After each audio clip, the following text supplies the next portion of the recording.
자, 안녕하십니까. 평주에서 전해드리는 오늘은 오랜만에 프로텍 탐방 리포트에 대해서 설명을 해드릴 방송을 열었습니다. 좋아요, 구독하기, 알림 설정 해주셔서 감사드리고요. 그럼 본격적으로 방송 진행하겠습니다. 4월 말경에 이 컨퍼런스 콜을 통해서 탐방을 했고요. 좀 참고하셔서 투자하시면 도움이 많이 되셨으면 좋겠습니다. 그럼 본격적으로 방송 진행할게요. 이 프로텍이라고 하는 회사에 대해서 간단히 설명을 해드리면요, 이 반도체 장비를 주로 판매를 하고 있는 업체입니다. 이 반도체 장비, 전공정 장비가 이제 설계 제조가 있고, 후공정 쪽이 이제 패키징 테스터 쪽이 있잖아요. 이 후공정 쪽 패키징 쪽을 담당을 하고 있는 공정 장비를 만들고 있는 업체고요. 디스펜서나 다이본더, 그리고 히트 슬러그 MC와 그리고 정밀 가공, 공합 실린더 등의 매출이 구성되어 있습니다. 잠깐 설명을 좀 해드릴게요. 이 전자공시에 들어가면은 여기에 이제 간단하게 설명이 되어 있습니다. 그래서 쉽게 말해서 이제 디스펜서가 뭐냐면, 이제 칩과 기판을 납땜으로만 해서 하면 이제 떨어지거든요. 칩이 이제 기판으로 붙이는 게 패키징이라고 하잖아요.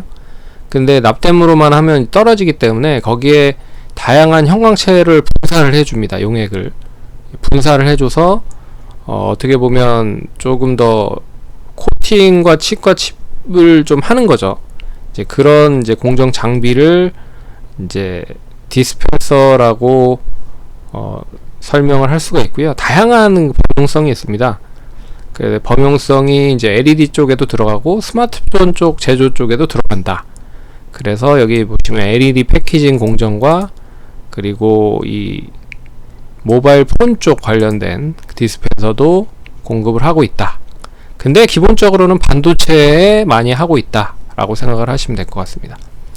그리고 이제 다이본더는 뭐냐면, 다이본더는 이제 기판이나 리드 프레임 반도체 칩 부착을 하는 부분이라고 생각을 하시면 됩니다. 역시나 이제 패키징 쪽이라고 생각을 하시면 될 것 같아요. 그래서 뭐 해성 DS나 뭐 이런 쪽 리드 프레임 쪽 관련된 부분이 뭐 연결이 되는 부분이죠. 그래서 뭐 이런 부분들을 하고 있다, 이게 있고, 제품은 이제 히트슬러그 MC인데 이거는 이제 뭐냐면 PBGA, 플라스틱 볼 그리드 어레이 제조에 사용되는 장비로 플라스틱 위에 epoxy 용제를 더팅하고 그 위에 히트슬러그라는 열방 분출 제품을 어태치 붙이는 작업을 수행한다. 그렇게 해서 작년부터 이 시장 자체가 이제 뛰어들어서 이제 매출이 조금씩 찍히고 있는 상황입니다. 이제 11%까지 올랐고요. 올해도 이거보다 좀 높은 고성장을 기대를 하고 있는 상황이다. 그래서 동사는 이제 그동안에 20년에 가장 이제 쉬었던 장비단에서 좀 많이 부진했었던 쪽이 스마트폰 쪽이었는데, 왜 그러냐면 스마트폰 쪽에 디스펜서 장비라 중국 쪽에 많이 공급이 됐어야 되는데, 이 코로나 때문에 막히다 보니까 이게 이제 장비 수주가 올해 작년부터 이제 조금씩 회복이 되고 있는 상황이다. 그래서 올해는 이 회복을 뛰어넘어서 본격적인 성장이 좀 이어질 가능성이 높다라고 보고 있고, 그리고 이제 신규 제품인 이제 히트슬러그가 꾸준하게 이제 판매가 될 수 있는 밑바탕을 만들고 있다. 거기에 이제 공장 자동화에 들어가는 이제 공합 실린더, 그리고 포장 실장 시스템, 자동화 조립 라인도 6.9%, 그리고 기타가 정밀 가공 부품, 기타 주부품이 29.1% 이렇게 구성을 하고 있다. 유통 주식 수는 이 동사가 1,100만 주인데, 여기에 이제 뭐 관계사 엘파텍 18.14%, 그리고 최승환 이사 대표의 일명이 29.9%, 자사주가 11.2%를 빼면 한 40.7% 정도 있다, 유통 주식수가. 그래서 450만 주가 있다라고 생각을 하시면 됩니다. 동사의 이제 핵심 포인트는 세 가지로 구분할 수가 있을 것 같은데, 이제 시스템 반도체 쪽에 대한 업황 호전이 계속 이어지면서 글로벌 OSAT 관련된 업체들에 대한 패키징 투자가 계속적으로 확대되고 있는 부분입니다.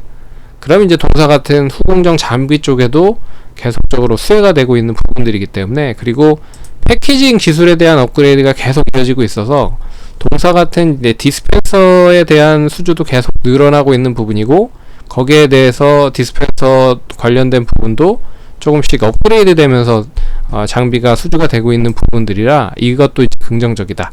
그리고 앞에서 얘기해드렸던 20년에 멈춰 있었던 스마트폰 장비가 작년부터 조금씩 회복이 되고 있는 상황이고, 올해부터는 거의 이제 100% 안정을 찾을 가능성이 높다.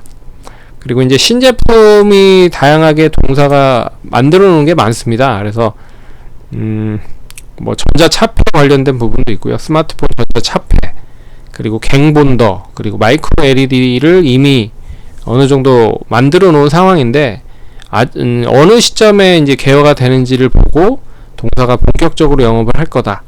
그리고 그런 부분들도 있고요. 그리고 또 작년부터 시작을 해서 다이본더나 그리고 방열 부품, 앞에서 얘기했던 슬러그 히트 관련된 부분이라고 생각을 하시면 될 것 같고요. 히트 슬러그. 그리고 이 자동화에 들어가는 이제 실린더 쪽 관련된 부분. 그래서 신제품 및 다양한 기술 접목으로 상품이 구성이 되어 있고, 다양한 제품들을 이미 개발이 완료된 상황이기 때문에 본격적으로 기회만 노리고 있는 상황이다. 그래서 동사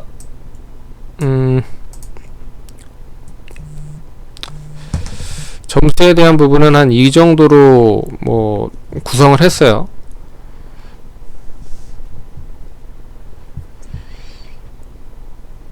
실적은 상당히 좋습니다. 그리고 그렇기 때문에 이제 4점을 5점 중에 4점을 줬고요. 반도체 업황 호전이 계속 호전이 되고 있고, 패키징 기술 업그레이드와 스마트폰 쪽에 대한 디스펜서, 거기에 뭐 LED 쪽 디스펜서도 추가적으로 플러스 알파가 될 가능성이 높을 것 같고요. 그리고 이슈는 이제 파운드리 쪽 관련된 부분에, 이 비메모리 쪽과 시스템 반도체 쪽 관련된 부분에 계속적인 관심도와 그리고 투자가 확대가 되고 있는 상황이기 때문에 동사로도 뭐 긍정적으로 직간접적으로도 이슈가 될 수 있는 부분이다. 그리고 이제 수급적인 부분은 기관이 최근에 많이 매수를 했는데, 지금 이제 거래가 정지된 상황이죠. 그래서 불확실성이 존재하고 있고, 추세 상승이 이 거래가 재개되면 전환이 될지는 한번 지켜봐야 될 것 같다. 그래서 이 올해 이제 실적 자산 추이를 좀 보시면, 2020년에 조금 이 스마트폰 쪽 디스펜서에 대한 매출이 급감을 해서 실적은 뭐 플러스를 만들긴 했지만 그렇게 썩 좋은 흐름을 보지 못했습니다. 근데 21년에 어느 정도 회복을 하고, 올해 다시 회복에 대한 부분 플러스 알파가 좀 진행이 되는 부분들이라, 증권사 추정치도 583억, 영업이익은 뭐 제가 뭐 눈대중으로 어느 정도 예측을 해봤을 때 한 530억 정도 나오지 않을까라고 보고 있어서 계산을 해보면, 그리고 이제 자본은 계속적으로 높아지고 있는 상황입니다. 그래서 BPS가 24,545원, 그리고 주당 순이익이 EPS가 4,818원을 계산을 해보면, 뭐 PBR은 1.19배 정도 수준이고요. 뭐 이 지금 이제 반도체 관련된 업종에 있는 종목 중에 실적으로는 거의 이제 탑 수준에 있는 흐름이다. 3,300억이기 때문에 뭐 그렇게 가격이 비싸진 않습니다. 그리고 기존 후공정 반도체 장비와 스마트폰 장비 회복, 그리고 신제품에 대한 판매가 계속 플러스 알파로 얼마만큼 증가가 되느냐, 이게 관건이다. 그래서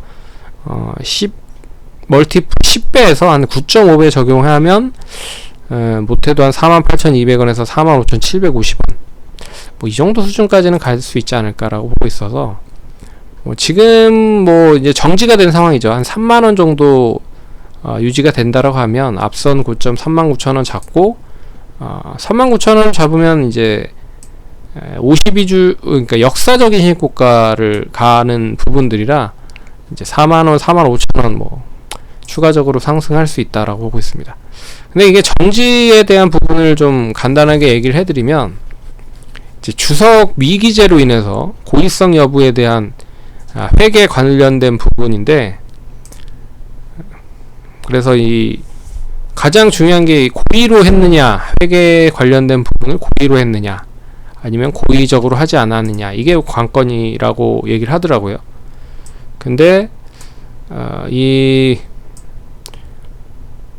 고의로 했다면 예전부터 계속적으로 이 기재를 안 했다, 그러니까 미기재를 했을 거다. 근데 19년 정도 선까지는 꾸준하게 기재를 했다라고 합니다. 그래서 이 업계, 그러니까 이 동사 우리 회사에서는 그렇게 신경을 많이 쓰지 않는 것 같더라고요.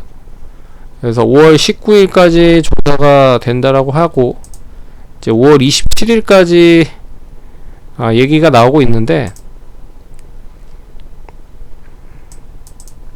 5월 19일까지 조사 기간이 이제 연장이 됐습니다. 원래는 4월 27일까지였나 그랬는데 또 15일이 연기가 됐어요. 그래서 5월 19일까지 연장이 된다라고 하는데, 뭐 이게 혹시라도 이제 문제가 된다라고 하면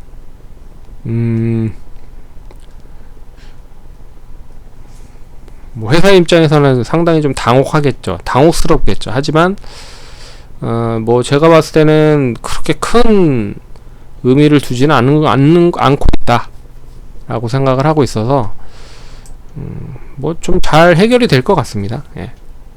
그래서 5월 19일날 어떻게 이제 나오는지를 봐야겠지만 큰 무리 없이는 뭐 어느 정도는 해소가 되지 않을까 생각을 합니다. 그래서 참고를 하시면 좋을 것 같고,